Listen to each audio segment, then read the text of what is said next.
Welcome everybody to today's FDTD Go 16 Applications webinar. Today we're pleased to have Frank Elsheimer from the WFO in Columbia, South Carolina, and he is going to discuss the Satellite Training and Operations Resource, better known as the STOR. Next slide. First, some protocol to go over. All of these webinars are recorded, and you can find them on the visit web pages at the URL that's shown here. Also, we're looking for speakers. If you have an interesting case where you make use of Go 16, please let us know. Contact either myself, Dan Bikus, or Scott Lindstrom, and we can get you scheduled to lead one of these in the future. Next slide. So our protocol will have about 15 to 20 minutes for our speaker, and you can either send questions via the GoTo chat, or we will have a Q&A period on the phone as soon as Frank is done talking. We'll be done within 30 minutes, and very important, remember, do not press hold, and also remember to mute your phone when you're not speaking. So with that, I will turn it over to Frank. Thanks, Dan, and good day, everybody. What we're going to be talking to you is the STOR, Satellite Training Operations Resource, and I really wanted to make everybody on the phone aware of this potentially useful resource for you as you learn about all the new things that we're getting with Go 16 and as 17 when it starts coming out and so on. History shows there's a lot of material in a lot of different places, and we're trying to consolidate some of the quicker reference material for use by the field. Of course, there's always a team. Here's our team. It's myself, Brian Carcione, Sue Huntsville, Bill Lyon from the Pueblo office, Stephen Baida from Amarillo, and Dave Barber from the Aviation Alaska Weather Unit. We also have an ALCO rep, Brian Mata, and we have a note rep, Bill Ward, who's the Pacific Region SSD chief. So the STOR came about, obviously, when we knew we were getting these new satellites. There are several different steps we went through in the process. The first couple of groups were sitting there determining what folks needed to know with this new satellite technology and how to use it in operations. So the initial buzz out of that was the Satellite Foundational course that all the National Weather Service forecasters had the pleasure of going through in 2016. Similarly, we had a parallel effort going on while everybody in the field was taking that to have all the SUs visit a training course in Kansas City in person to do a little bit of a deeper dive and also get some feedback on the satellite training process. One of the items that came back out of that GOES prep course is what we call all the SUs were, is that we've got some great satellite resources, but they're on Comet, they're at cooperative institutes, they're in a lot of different places, and it's very hard as either a forecaster or a trainer to get your hands around all these different items. And so out of that, the STOR site was born as a place where we could collect a lot of these different disparate sources of satellite training and reference information and bring it into a common starting place. So the objectives for our team was to create that mechanism so that these multitude of entities providing this satellite reference and training and other information was all on one page. We wanted to maintain a well-organized page so that when you go to the page, it's a little easier to find something that is than if you try just to do a random search, which gives you all kinds of interesting things on the VLab. And I want to make sure that the updated material on the STOR was the best possible so that as newer information came in and older information got outdated, we could then replace it so that that information was consistently the best that you could get. Part and parcel to this effort was the use of the AWIPS interactive reference. This was born out of a decision made at the Satellite Proving Ground meeting back in 2015 in Kansas City. The initial concept for the AWIPS interactive reference was developed at the NASA support down in Alabama. It now lives with the Meteorological Development Lab, and it gives AWIPS users quick reference and quick access to materials pertinent to the image on their screen. So how do you access the error from AWIPS? Well, let's say you bring up, in this case, we have an RGB showing, and you really want some quick information about that. Well, if you right-click on the legend of the product, you get the menu you're used to seeing where you get the imaging and the moving up and down and blinking, but one of the newer items in the last year on there is this reference on product, and that is how you access the error. When you click on that, it brings up a page in Firefox on your AWIPS system. And so in the example that you can see in the image that I'm showing here, I did it from my local AWIPS system here in Columbia, and I happen to be looking at the Band 2 visible image. So it brings up that, and the thing that's right on top is the ABI quick guide for the Band 2 visible image. Now there are some lower relevant results that you can get by clicking on arrows, and I'll go through a demonstration of some of that in just a minute. And then, of course, there is also an advanced inner screen, but I will talk about that more when I do the demonstration. Here is where the organized page is, the STOR VLab page. The site, I believe, was in the email that announced this webinar, but it's also here at the top of this image. It includes a news feature. It's got the product validation schedules on there. Right now, it's just for Go 16, since Go 17 is still somewhat up in the air, but when we have a better timeline for Go 17, we'll also have that posted on there. It's got a link to a lot of the great different blog posts and sites that are available that contain a lot of the information that's a short, quick read from some of the satellite experts out there in the field. We have the quick guides, which we'll show an example of, and you may be familiar, a quick 2-page summary of the product. Quick briefs, which are currently in development, and those are roughly 5-minute videos giving a demonstration of a potential application for a given product. In there, we also have procedures and color curves that can be shared, sources of archive satellite data. We have the visit teletraining calendar on there. We also have links to the mesosector locations, which I know are very important, as well as the satellite help desk. So let me get out of the PowerPoint here, and I'm going to kick it over to my live demonstration, and then we will make sure that we leave plenty of time for questions. So let me pull it up here. Here is what the STOR page looks like, for those of you who haven't seen it yet. And because we're constantly getting new information from the training developers, the page is constantly updated. So it's always worthwhile to maybe stop by every week or two, take a quick look, and see if there's been some added things to that page. The general first setup of the page here talks about the news features, which we mentioned. Here's the teletrain calendar down here on the lower right. And then on the left are links to all the different menus with information available, as well as across the top, you have all these different tabs to guide you to information where you want it to be. So let's take a look quick at this quick training area where a lot of the current material is residing. And the quick guides, we'll pull up an example in looking at the GOES quick guides. So I'm going to click on that here. And here there is information, and as more quick guides develop, this is constantly added on to for each of the individual bands that are new with the new GO satellite system. Information on the large variety of different RGBs that you have available in AWIPS. I know a lot of times people look at them and it seems overwhelming, all the different RGBs that are in there.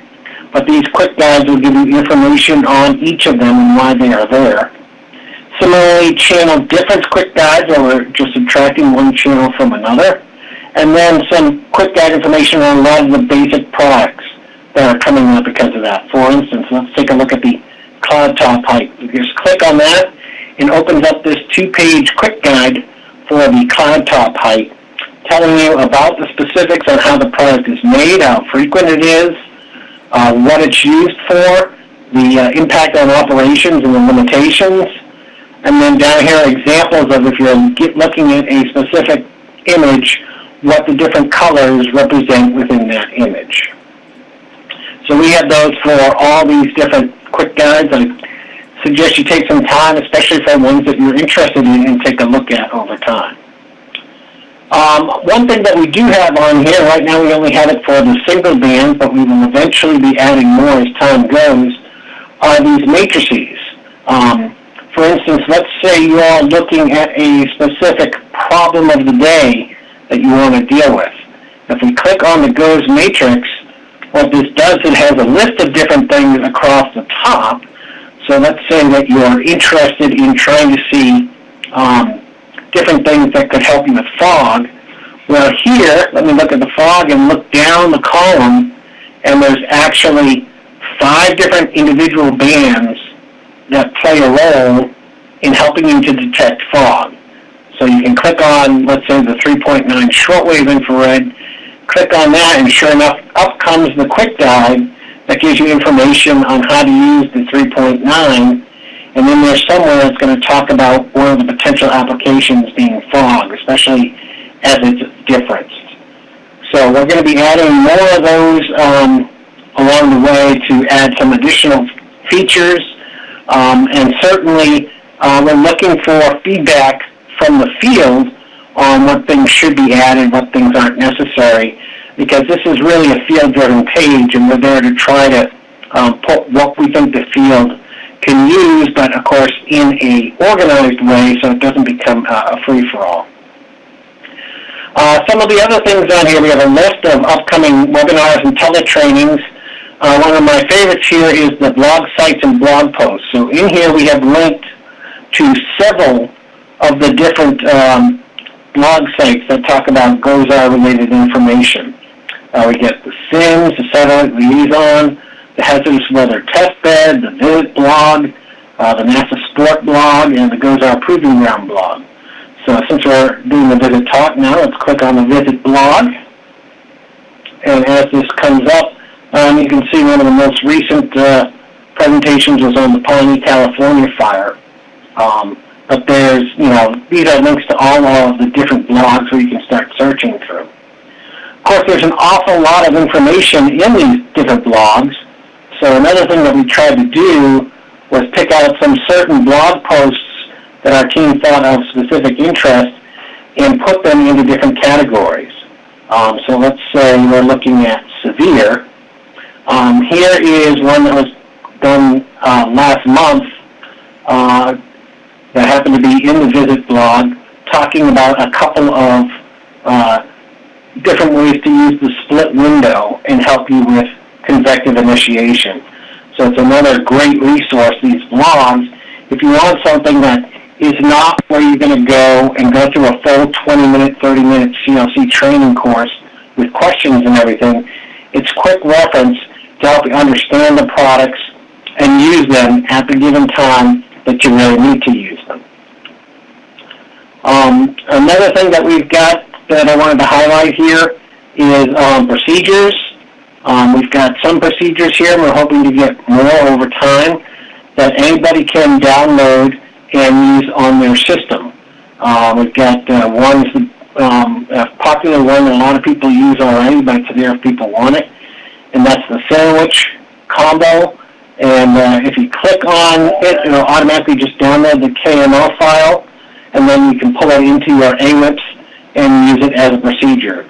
We'll be adding a lot more to these moving forward once we get the initial quick guides done. But at some point in the not-too-distant future, we'll also be taking contributions from anyone in the field. Up to this point, they've been mainly from folks who have given webinars or are part of the overall satellite training community. But we want to let the field start being able to put their ideas out there and to share it with others. So look in the not-too-distant future for an announcement from me with a forum link where you can start putting some information that you think that you might want to have out there. Similar to, we also have color curves, and in the color curve case you get information that's used, and the link goes to the CMAP file. So again, you can just download the CMAP file and bring it into your AWIPS to look at and use. Let's see, we've got 5 more minutes here, and then we'll open it for questions. We do have a source link here for archived data. I know one of the big questions is how do we go back and look at some things. Obviously, if you've saved it and you're in an office where your WES is functioning, you save it, that's one way. But sometimes, for whatever reason, that data doesn't necessarily get archived. So you can get all the information from the class website, and there are actually some pretty good directions actually written by Scott Lindstrom, who's also on the phone here, on how to allow that data to be pulled into a software program called SIFT and go back and view it for historical purposes. The Know Weather and Climate Toolkit will also work, and because now the satellite data is in the Amazon cloud, it's a pretty easy way to go back and look at some historical data from GO 16 and eventually GO 17. And then if you want a short-term kind of thing, you just want to look a day or two back, you don't need anything fancy. This is a nice page from the Cirrus Slider page that you can call up. It's got archived imagery down here where you can pick, and it looks like it's got roughly, looks like it goes back to June 1st right now, plus some older stuff from well before. But if you wanted to look at an event from like a week or so ago, you didn't want to do necessarily a fancy kind of research project, but you just wanted a quick look to say, hey, I wonder what this event looked like, that is also a good tool. We also have on here a link to the current mesoscale sector locations. So if you click on that, and you can click here, and you can see where the upcoming locations are for the mesosectors. I'm sure a fair amount of you have seen this before, but just in case, you put your mouse over the time frame shown on the left bar, and it will show you where the mesosectors are scheduled. And then there's on the right. And then as you go further, it goes back to the current default position. So that's a good way to get an idea of where they're going. It helps if there's a situation, for instance, that you might want a mesosector for your area. If you go to here and say, hey, there's already one scheduled for my area all the way to 6Z, then you don't have to go through the process of trying to make a request. Another tool that's on here that you can use is to get an idea. If you say you want to request a mesosector, you can go in here and kind of put in a lat long and see roughly where that mesosector will get you the information. A caveat to this right now is that it is based on the center point location of 89.5, which is where GO 17 is sitting right now. So it might be a little skewed from the final location like in GOES East, but it still gives you a pretty good ballpark area of if you're asking for a specific center lat and long, what the surrounding area that gets covered will actually look like. Let me see, got 2 more minutes, so let me get back here.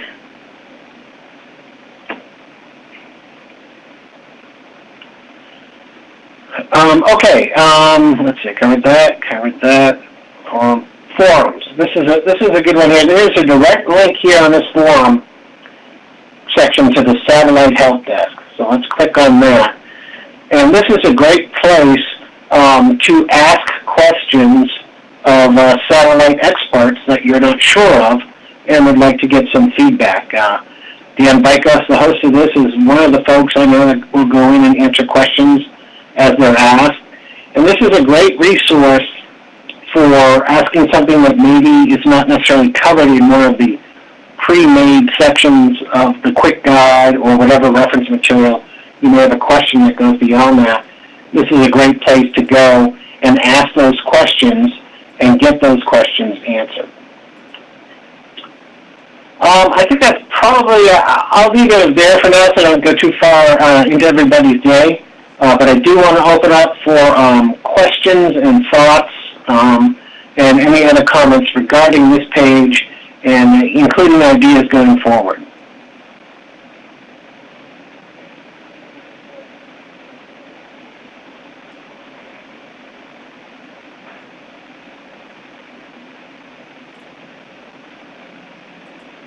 Yeah, I hear silence out there. Certainly, probably the easiest thing to do is to go in there and look at this page and see the different things that are there, and see if there's something that is missing, you would like added, is an error or something like that, the idea is to try to get a more focused location for all the different material that's out there for satellite reference and training.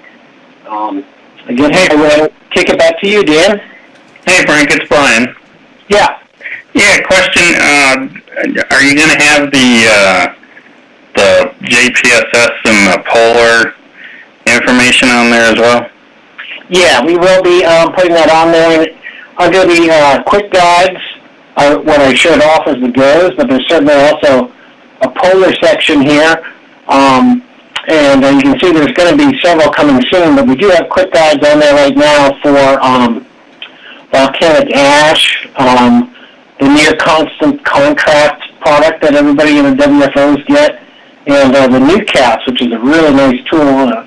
Hopefully everybody's gotten used to using that by now, but if not, you click on that, it really goes through a nice step-by-step on how to look at it and how useful the product is. It's one of the best products I think to ever come out of the polar satellite community are these NECAP soundings.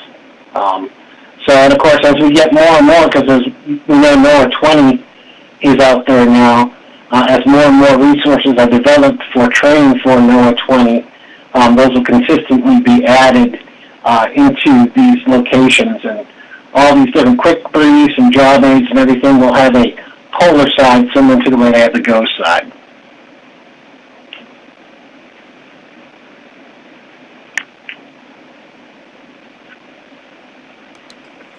Okay, any more questions for Frank? I'll say if you do have a question that you can't think of, you can direct it to me, or if you notice on the page, we do have a STOR at NOAA.gov web or email that you can send any questions or thoughts or comments to, and we will do our best to answer those in a timely manner. There's also always the disclaimer that VLab is not an operational system, so there may occasionally be outages of the VLab where the material won't be available. But in the last month or so, that seems to have been more limited, so that's a good sign. Okay, thanks, Frank. At this point, I'll turn it over to Brian to take any general GOES questions that you have. All right, thanks, Dan. Let's see. Anybody have any general GOES 16 or GOES 17 questions?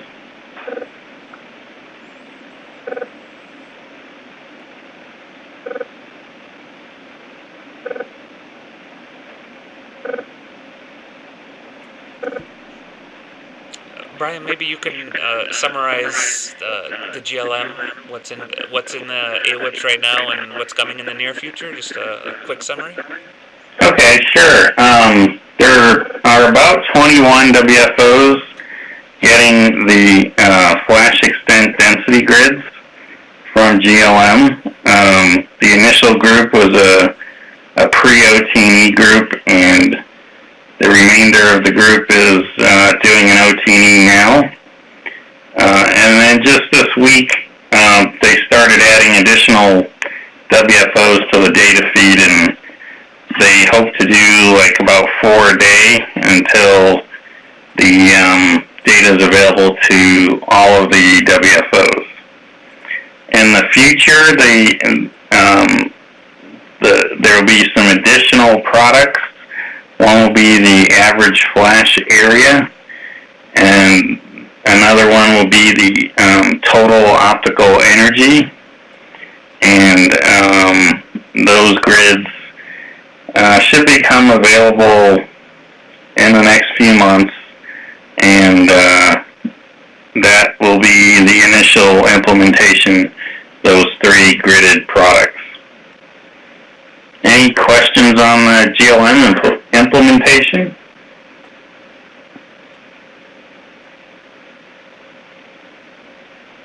Okay, hearing none, we'll let you go. Have a good day.